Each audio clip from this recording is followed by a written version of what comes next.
নমস্কার বন্ধুরা। পটলের অনেক রেসিপি তো অনেকভাবে খেয়েছেন, কিন্তু এইভাবে একবার বাড়িতে বানিয়ে দেখুন। এটা ভাত, রুটি, লুচি, পরোটা, ফ্রায়েড রাইস যার সঙ্গে খান না কেন একদম মুখে লেগে থাকবে স্বাদ। খেতে দুর্দান্ত হয়। তার জন্য দেখুন এখানে আমি পটল নিয়েছি। 6টা পটল ঠিক এরকমভাবে কেটে নিয়েছি, একটু খোসা রেখে রেখে। এবার এই পটলগুলো মাঝখান থেকে যে এরকমভাবে চিড়ে দিচ্ছি, যাতে করে এর মধ্যে মশলাটা খুব ভালোভাবে ঢোকে।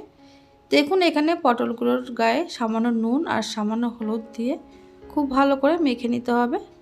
আপনারা চাইলে শুধু নুন দিয়েও মেখে নিতে পারেন। এবার এগুলো ভাজার জন্য আমি একবারেই রান্না করবো, একবারে তেলটা বেশি করে দিয়ে দিলাম। এখানে 2 টেবিল চামচ মতো সর্ষের তেল দিয়ে দিলাম। তেলটা ভালোভাবে গরম হয়ে যাওয়ার পর নুন হলুদ দিয়ে মেখে রাখা পটলগুলো লো টু মিডিয়াম আঁচে ভেজে নিতে হবে।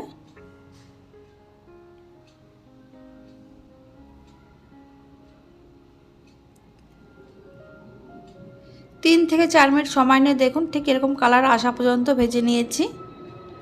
এবার এই পটলগুলো আমি তুলে নিচ্ছি তেল থেকে।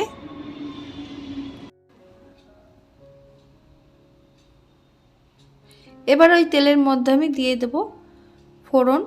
এর মধ্যে দিয়ে দিচ্ছি সামান্য পরিমাণে গোটা জিরে, দিয়ে দেব গোটা গরম মশলা, এলাচ, লবঙ্গ আর দারচিনি, দিয়ে দিলাম একটা তেজপাতা। ফোড়ন থেকে যখন সুন্দর গন্ধ বের হবে তখন এর মধ্যে দিয়ে দিতে হবে একটা বড় সাইজের পেঁয়াজ কুচি।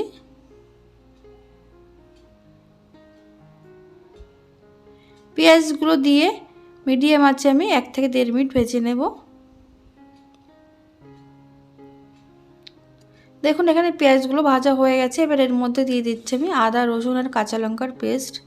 এখানে আমি রসুনের পরিমাণটা কম নিয়েছি। এখানে নিয়েছি 3 কোয়া রসুন, হাফ ইঞ্চ আদা আর 3টে কাঁচা লঙ্কা একসঙ্গে বেটে নিয়েছি। এর মধ্যে সামান্য একটু জল দিয়ে মশলাটা খুব ভালোভাবে কষিয়ে নেব, এতে করে আদা রসুনের কাঁচা গন্ধটা চলে যাবে।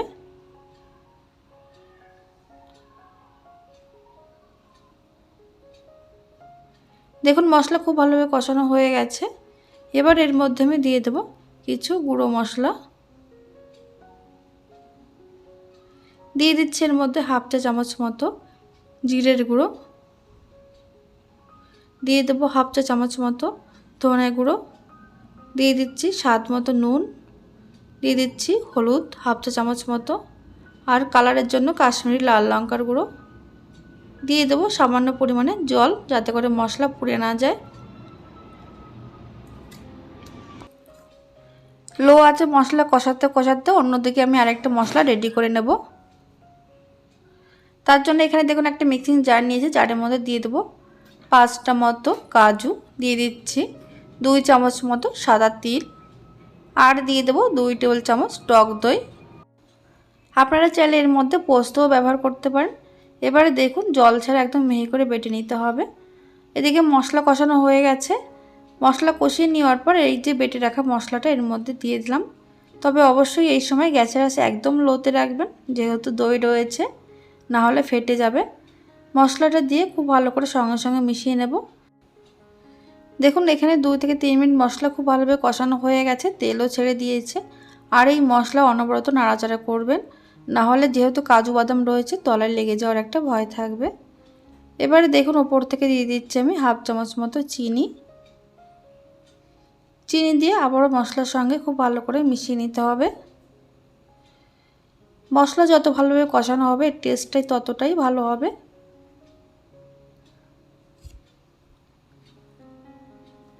ভালোভাবে কষিয়ে নেওয়ার পর এবার এর মধ্যে দিয়ে দিলাম আমি ভেজে রাখা পটল। পটলের সঙ্গে 30 থেকে 40 সেকেন্ড খুব ভালো করে কষিয়ে নেব।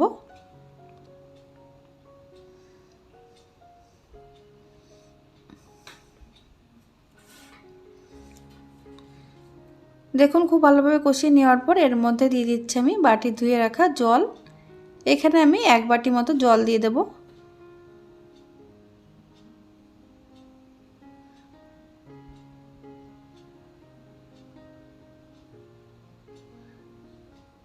আপনারা যেরকম গ্রেভি রাখতে চান সেই অনুযায়ী জল কম বা বেশি করতে পারেন। তবে এই রান্নাতে খুব বেশি গ্রেভি থাকে না, একটু মাখো মাখো হয়, তবেই খেতে ভালো লাগে। জল দিয়ে ভালো করে মিশিয়ে ঢাকা চাপা দিয়ে গ্যাসের আঁচে একদম লো টু মিডিয়ামে রেখে 5 থেকে 6 মিনিট রান্না করে নিতে হবে। দেখুন 5 মিনিট পর ঢাকনাটা খুলে নিয়েছি। এদিকে পটল খুব সুন্দর সিদ্ধ হয়ে গেছে। মাঝে একবার ঢাকনাটা খুলে আমি একটু নাড়াচাড়া করে দিয়েছিলাম। এবার দেখুন সবশেষে দিয়ে দিচ্ছি সামান্য পরিমাণে গরম মশলার গুঁড়ো।